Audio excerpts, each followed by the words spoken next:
Hello everybody. In this video I'm going to be showing how to beat the last battle in Valkyria Chronicles. So if you have not reached this point in the game and you don't want to have any of this stuff spoiled for you, you probably want to stop watching this video right now. Having said that, I am going to do my best to avoid cutscenes or any sort of story beats that are associated with this part of the game, so that if you do just want to see how to win the battle, but don't want to have the outcome of that spoiled for you, you should be safe here, because I'm going to stop the video before any of the final cutscenes or any of that play. But this was a battle that gave me quite a bit of issue, and I've also heard some people talking about this online and in forums and stuff, saying that you have to be level 20 or at least level 18 to actually do this battle successfully, but that's actually not the case, because as you'll see here, with my squad that I have, most of my guys are either level 12 or I think in the case of my scouts they're level 13, and I can actually win this battle in just a few turns.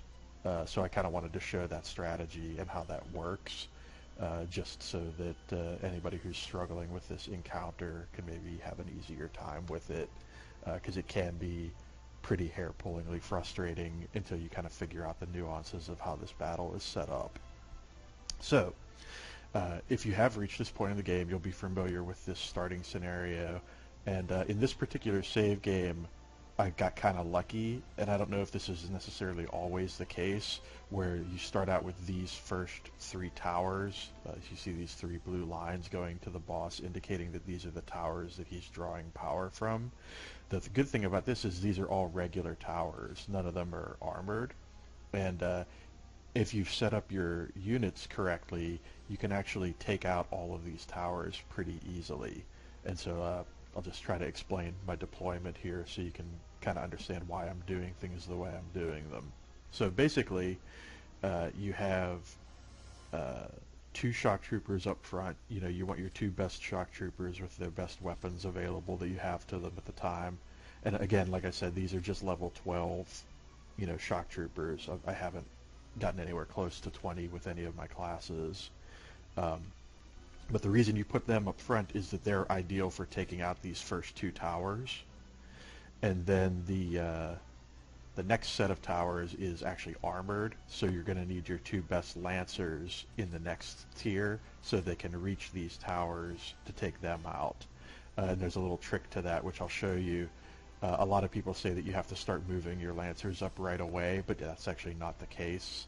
You can actually just wait until you actually need to take one of these out to do that, and I'll show you how that works in a minute. But then in the back row behind the Lancer, well, of course you have the two tanks up here that you get by default, and even though we won't be using them very much, we do appreciate the fact that they have command points, and we do need to keep them healthy throughout this encounter just to make sure we don't either lose the mission or lose our command points that they add to the table here. And then I got an extra Lancer back here just in case one of my Lancers goes down or runs out of rockets at an inopportune moment or something like that. I got an Engineer to resupply my snipers and my Lancers and keep the tanks healthy. And then I've got Alicia back here just for her extra command point, but we're not actually going to use her at all in this scenario. She's pretty much just going to stay in the base spawn and just give us that extra command point per turn. Okay, so you might be thinking to yourself, how do I actually pull this off in just a few turns? So the way you do that is you are going to use your sniper to take out any of these back three regular towers that need to be taken out in a given round. Your sniper can either take this one out in one shot or these two out in two shots. So as long as they have a full complement of 3 shots, they will be able to take out up to 2 of these per round. And honestly, I've never seen a scenario where all 3 of these are activated at the same time. So I think that as long as you don't let her run out of ammo, you shouldn't have any trouble taking out these back towers. And actually, like I said, the way this starts is really fortunate because these first two towers you can take out in one command point with the shock troopers, and this back tower you can take out in one command point with the sniper, which basically means that in this first round you only have to spend 3 command points to get the boss vulnerable, and then you can basically start hammering on him with the Shamrock tank and your leveled up shock trooper, or your best shock trooper. So, enough talking, let's actually make this happen. So I'm going to go ahead and select my sniper and get her crouched behind cover. I'm going to let him finish his volley before I move her out to be able to have line of sight so that she doesn't take any unnecessary damage from him. Now I'm gonna hide her in a place where he won't be able to damage her during his turn, but I just want to kind of keep her safe from damage as much as possible. So you can see here, this is a one-shot kill on this back tower with the sniper. So that takes that out, and that's one tower down. And then we're just going to move. She took a little nick there, but she'll recover that easily because she's going to stay in the base behind these sandbags. So that little bit of damage there is no big deal. And she'll recover that one round that she spent. She would have done that anyway, but she'll recover full ammo for staying in the base this turn. So no need to send the engineer after her. Alright, so the shock trooper here is going to take out this tower. And I think what I may do is have him take out both towers, because he'll be facing the weak side of the second tower after I take this first one out. But let's see how this first one goes.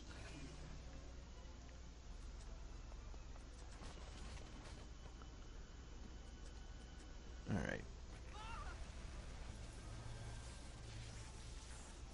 So obviously these guys being a little under-leveled, they have to land a lot of hits to kill these things, but fortunately the range that you're dealing with them at is so close that it's really unlikely that they'll ever miss at that range. Actually, I think I'm just going to have the other shock trooper hit that one on her way up to the boss, because I don't think she's going to be able to get to point-blank range with the boss anyway. So let's go ahead and get her ready to go, I think. Well, I'm kind of torn here as to how I want to approach this, but let's go ahead and try to do it with the other shock trooper, and that's just so this guy doesn't take any unnecessary damage or end up getting hit in the back or anything like that. Let's go ahead and put him there for now. Because what we actually need to do is we need to take this tower out before we can move the Shamrock up to help engage the boss anyway. So let's go ahead and do that with her. I think what we want to do is go this way just to keep her, just to have her take the minimum amount of damage possible doing this. Alright, so the towers are all down. She just got a little nick on her, no big deal. But let's go ahead and get her as close to being ready to jump out and go after the boss as possible. Alright. And now what we're going to do is we're going to use the Shamrock tank, because it has the higher mobility, to actually go up and get right in the boss's face and mortar him. And actually what we want to do is basically get the Shamrock and this best shock trooper right on top of the boss and just grind him down as quickly as possible. So let's go ahead and do that.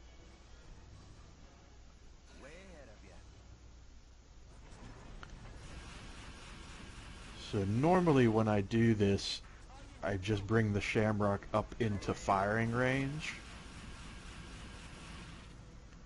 and just get it close enough so that when the shock trooper is firing at the boss, the Shamrock can join in and then do the combo attack. But the thing I like to do initially, just to kind of debuff the boss and get him in a more vulnerable position, is just mortar him, which will cause this little event to trigger. And I think what happens is once this event triggers, the boss's attacks actually become a little weaker. So he was using the towers to induce an artificial Valkyria state. All right, everybody, keep your sights trained on those energy towers. Alright, so basically, yeah, with the tank parked here, I should be able to have her jump in and chime in and do some pretty serious damage to that boss. So what I'm going to do before I move her up, though, is I'm going to give her the best possible chance of surviving this first round when the enemy takes over. So I'm going to give her some orders. And what I like to do for this scenario is evade, so that she can dodge his counterattacks as much as possible. We're also going to give her attack boost, so her attacks on him do as much as possible. This is an order. Attack with everything you've got. And the most important one for this particular encounter is actually the defense boost, because with these shock troopers, even at level 12, with the defense boost on, his normal attacks actually don't damage them hardly at all as long as they're facing him. So as long as you don't turn your back on him as you're moving your units around, he actually won't be able to damage you hardly at all. You know, at the most, he'll be able to nick you a little bit. And now what we can do is kind of move her up to join the tank. And you can see, you know, he's hitting me a little there, but not a significant amount. And basically what you want to do is make sure you target his face for your attacks and just drill him. And like I say, the tank will join in. And you can see there I'm taking a fair amount of health off of him, and his counterattacks really aren't hurting her health at all. So we're just going to keep doing this with whatever command points we have remaining. Ain't no stopping me. And if I'm really lucky, she'll land enough crits that it'll trigger the next stage of the fight for the second turn. I don't think I'm going to quite hit that point, though. I think I have to get him down to like a third health, but it might be half. I might get it. We'll see. I'm on. All right, let's go ahead and drill him in his ugly Imperial face. Yeah, I'm not sure if that was enough, but we'll see. Yeah, it looks like it was just enough. So basically that's ideal for the first turn, because after this point, after this event happens, you can't injure him anymore this turn anyway. So we've basically done ideally what we could have done in the first turn damage-wise.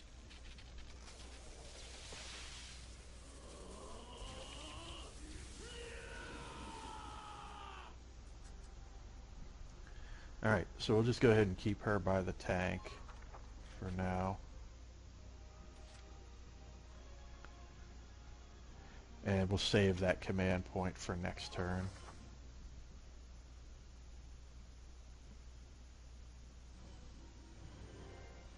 Now what he did is he teleported, basically, because what's more fun than a teleporting enemy back to that spot, and then he's going to use his points. He gets 2 command points per turn. He's probably going to use both of them. He'll move over there, and then he'll probably move up here and attack, and we'll see what kind of damage his attack does, and that'll dictate what we need to do on this second turn.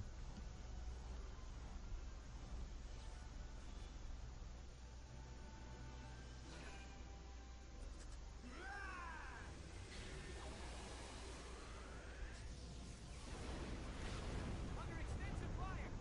Alright, so the Edelweiss took some damage there. We'll probably need to have the engineer repair that, just to be on the safe side.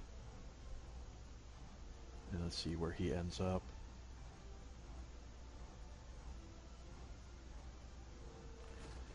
If we're really lucky, he'll stop at a spot where she can still hit him from here with the tank. If we're not so lucky, that won't be the case. Okay, so this is a bit of a bummer because we kind of got a bad draw here. We have both of the armored turrets feeding him this turn, which means we're going to have to use at least 4 command points to get those taken down, and we're going to have to use 2 command points on the left turret here with the sniper to take it down. So basically that means that we're not going to be able to take him out this round because we're going to have to spend too many command points to make him vulnerable. So we're going to have to at least draw this out another turn. But let's see if we can at least get some damage on him before that becomes a problem. So this at least gives me an opportunity to explain how these armored turrets work. So basically you got your 2 good lancers up front, and what you want to do is activate them and move them up on this turret as close as you can get in this first move. Just run right up there as close as you can get, and then go ahead and fire.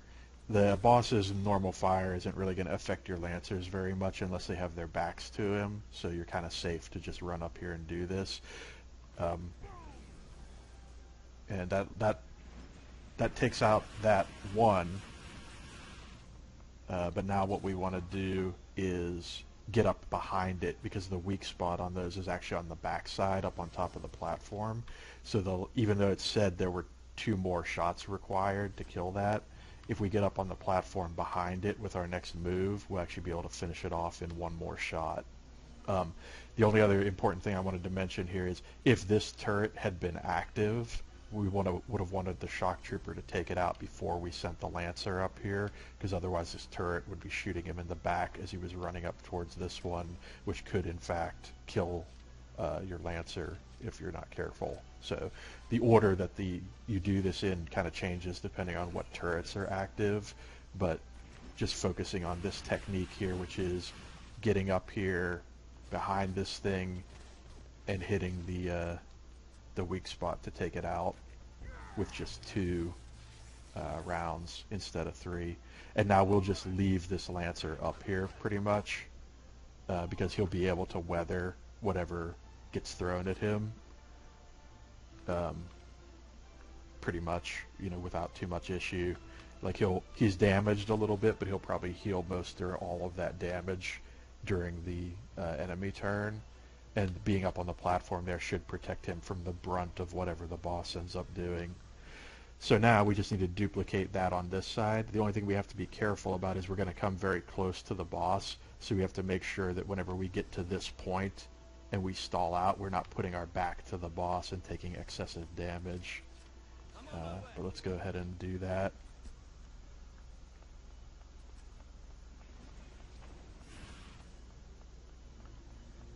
Try to be as efficient as possible getting up here and lining ourselves up with the ramp. Okay, that's good. Yeah, he can hit us and hurt us, but not tremendously. Let's go ahead and hit that. Alright, cool. And then we'll immediately exit before he gets another chance to shoot us. Then go ahead and reactivate him and get him up the ramp ASAP. Yeah, see, we're taking some damage getting hit in the back there, but not enough to sweat it. And let's go ahead and finish this thing off. Alright. And again, we'll want to exit as quickly as possible just to prevent him from taking excessive damage. He'll be relatively safe up on that platform, especially once I take this other turret out with the sniper, which I'm about to do right now. So I think what I'm going to do is move her up to an even closer position, because from this point forward the boss should really be retreating pretty much constantly, so it's kind of safe to move her up and just guarantee that she's going to make these shots. And since we're going to have to move the engineer to repair the Edelweiss anyway, I'm not worried about her being away from the base. So even though we're taking 2 shots with her, we'll just have the engineer top off her ammo after she's done repairing the tank. Because she should have plenty of movement to do that, no problem. Alright, so at this point the boss has become vulnerable. We'll move her over here just in case we need to use her again. Ideally we won't, but just in case We'll have her in a more central position so she can hit whatever she needs to hit. She probably will have to hit that back turret at least one more time, but c'est la vie. Yeah, so the Edelweiss is pretty jacked up. We definitely need to repair that. I think the Shamrock ship was protected by being down by this lip, so that was good. But let's go ahead and take our NG and let's go ahead and do the repair first, just in case anything bad happens while I'm going to fill up the sniper. And that brings the Edelweiss basically back up to full health. Wait for him to finish firing, then bounce over here and give her her bullets. And that should be good for now. I'll just leave her there in case the Edelweiss needs to move for any reason. Okay, so now we don't have a ton of command points left at this point, so I don't really want to do too much this round, honestly. Like I kind of just want to hang out and save these command points for next round, where I think they'll be more useful. So let's just go ahead and do that, because we might actually be able to finish this in the third round if we have enough command points.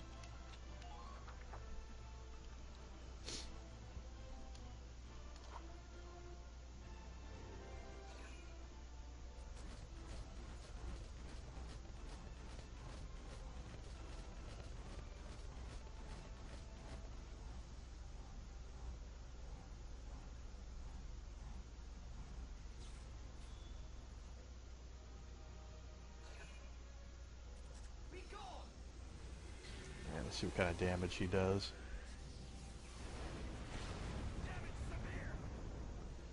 Okay, so the Shamrock took some damage, but that's actually probably not going to end up mattering, because ideally I should have a good shot at taking this guy out this round. We'll see how the towers go, though.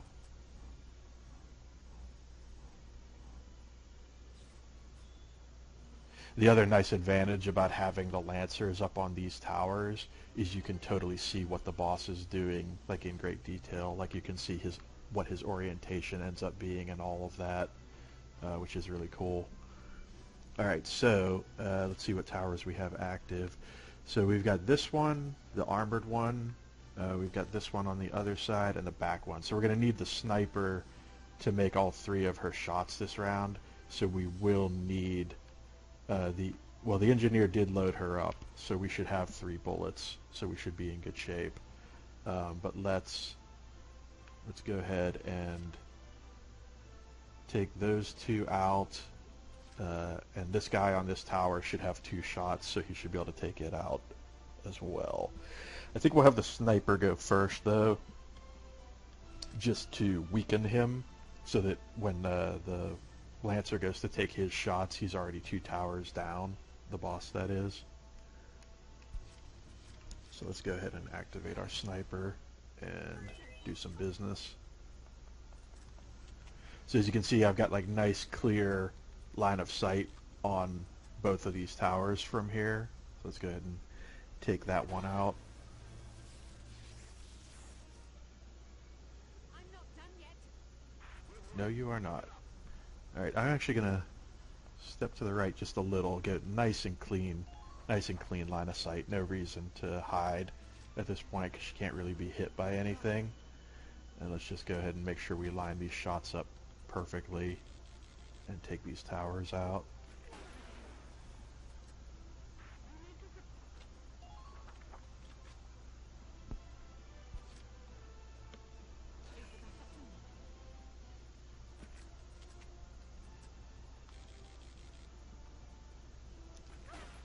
Alright, beautiful. And let's go ahead and tuck her away, just in case we need her again. We don't want her taking any unnecessary damage during the boss turn.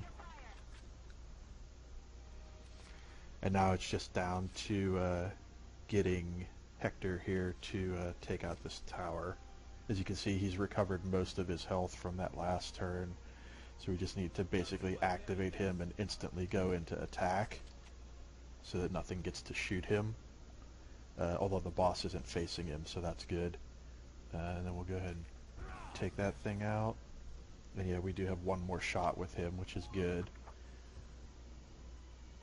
So let's go ahead and finish this.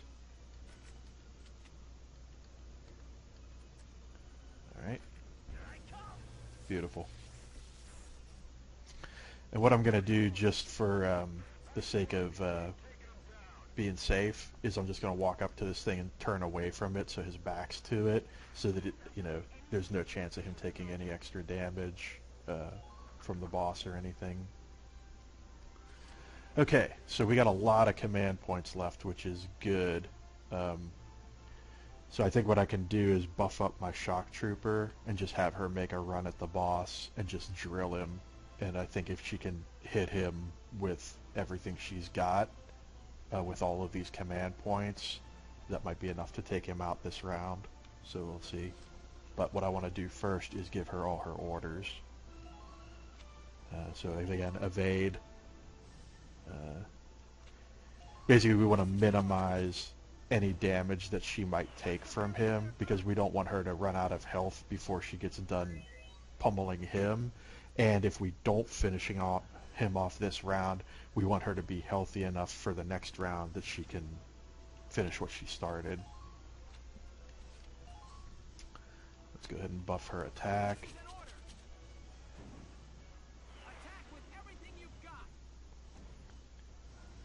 And most importantly, like I said before, we want to make sure we get that defense boost on her as well, because that's what's really going to prevent him from hurting her.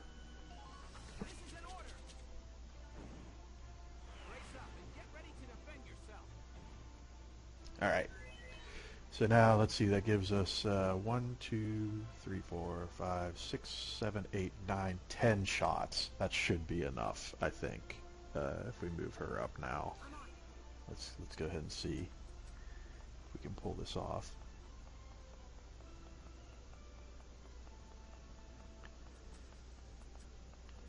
So we're basically going to go point blank on him. I can't actually hit him in the head, but that's okay because he's going to spin around as soon as I start attacking him, so I'm just going to shoot him in the back here.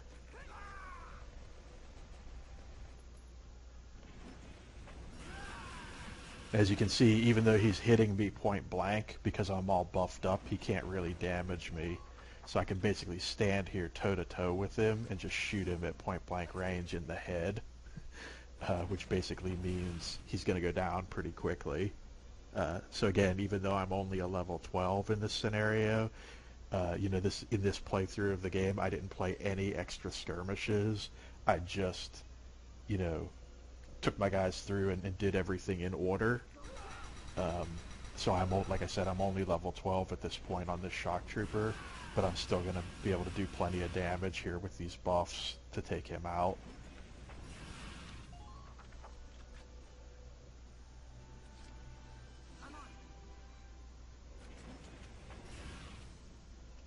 And again, I'm just going into attack mode immediately and exiting immediately, just so there's no excessive shots being fired on his part, so he's not getting any free shots on me.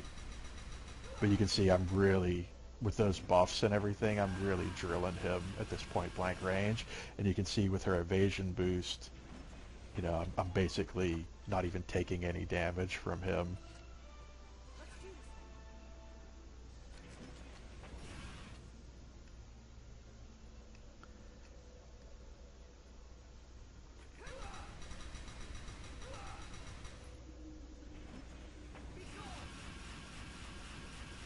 And this really just becomes like a wash, rinse, repeat kind of thing, honestly. I mean, I've got, how many command points left at this point? 1, 2, I mean, I got 5 shots left. I think there's a good likelihood that I'll get him here.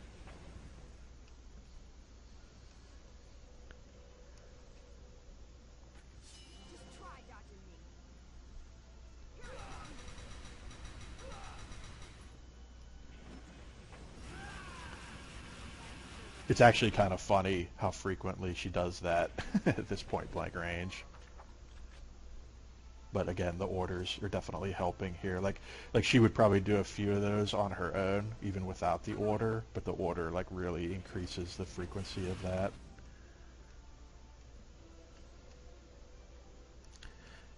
And actually, it's really funny because I ended up playing through most of the game without using very many orders, but in this fight in particular, they're basically essential. Like putting the orders on the shock trooper is really the key to getting this done quickly. Let's do this thing.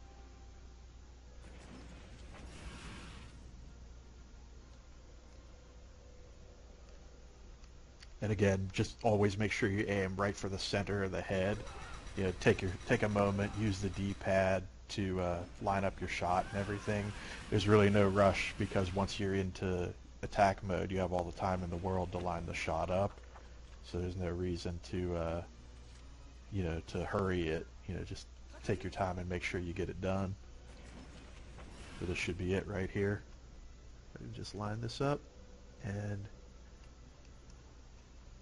boop, boop, boop. It definitely does matter lining this up. If you're a little bit off center, not all of your shots, will hit. And that's how you do that. So what was that, 3 turns? I should probably get an A rank off of this because nobody died or got seriously injured, and I did that really quickly. So I might even pop an achievement here. You got beat by mad strats, yo. Okay, so I'm actually going to skip the rest of this dialogue and cutscenes and stuff, and we'll just go to the summary screen and kind of wrap this up. Because again, I don't really want to ruin anything for anybody. Yep, there we go. Achievement for getting A rank on a mission past Chapter 10, I think that is. So, but yeah, there you have it. That is how you beat the final boss battle in Valkyria Chronicles in basically 3 turns, I think that was. Yeah, 3 turns. So, and again, like I showed you before when I pulled up the card on the shock trooper, only level 12. So you definitely do not need to be level 18 or higher to beat that battle. You just need the right strat and the right combination of units, and that's pretty much it. So hopefully you guys have enjoyed this. Let me know if you want to see any more Valkyria Chronicles stuff. I've obviously beaten the game now, so I know the strats for pretty much all of the battles. So yeah, good times.